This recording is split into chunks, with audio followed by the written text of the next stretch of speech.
respiratory therapist with deep breathing. This is the line that always resonates when I think about my father. The mushy, emotional, deep breathing aspects of life were apparent most of all when listening to patriotic music in the dark. For the most part, my father is a quiet and subtle man when it comes to dealing with relationships. However, his approach to fatherhood has made me the person I am today. In many ways, it was the things he did not say that manifested themselves in my actions and choices. His influence, evident in many aspects of my life, has been a strong, yet sometimes silent, guiding factor.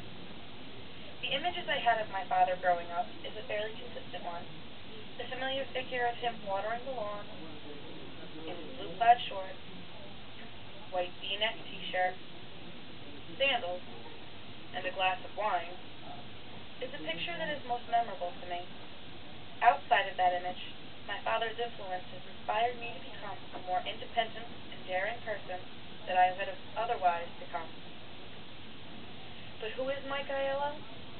Outside of his professional career as the Assistant Chief of the Respiratory Care Department at Memorial Hospital of Rhode Island, he is an avid fantasy football manager, golfer, and a devoted father.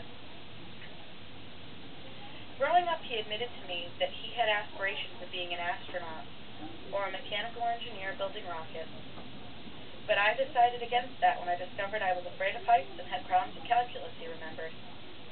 But don't let that ever discourage you from going after what you want. Reach for the stars, he told me. Another vivid memory of my father involved a glass of wine in a dark room with Jim Croce, Leonard Skinner, or Eric Clapton playing over the stereo system in our upstairs living room.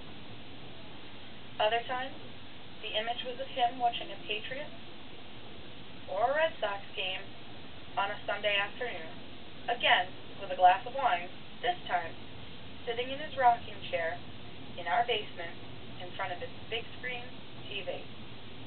Some of our most memorable moments would take place in this living room, which is where I believe he felt the most philosophical. There he would have our life-changing discussions, our father-daughter bonding moments, as I would later refer to them. It was then that we would discuss school, friends, and life in general. As I had stated before, my father is not a very overly emotional person. These discussions became moments when I was able to vent about many of the frustrations of adolescence. And although my father was not particularly vocal during these talks, when I really needed a guiding word, he always came through with a concise but useful pearl of wisdom.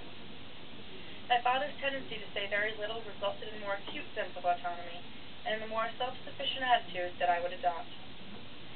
Pushing me out into life is something that I thank him for every day. Sometimes, when I would encounter roadblocks and tended to feel depressed, he would continually remind me that in life I was being my own worst enemy. Although this admonition seemed harsh to me at the time, it was only then that I realized that I had the ability to improve situations in life if I only adopted the right attitude. One of the most significant obstacles in my life was my fear of driving. It was my father's specific kind of encouragement that propelled me to get over my fears. Whether he was silent about it or telling me to push myself, he was the one that enabled me to get behind the wheel and face my apprehension. The episode that best illustrates this is what I would later term the Titanic incident. One summer, after having spent the afternoon at my aunt's pool, my father thought it was time that I drive him home. "I think it's time for you to drive home, Dre," he smirked, as he threw the keys at me. He finally had a child that could drive him where he wanted to go. That was it. There was no way for me to escape it. We began our journey from Coventry home to North Providence. We even stopped to pick up dinner. It was the best drive I had ever made. I was perfect all the way through, until I reached home. As I pulled in the driveway, I doubted my abilities and misjudged the distance between my car and my father's brand new Honda Civic, which was parked in the driveway.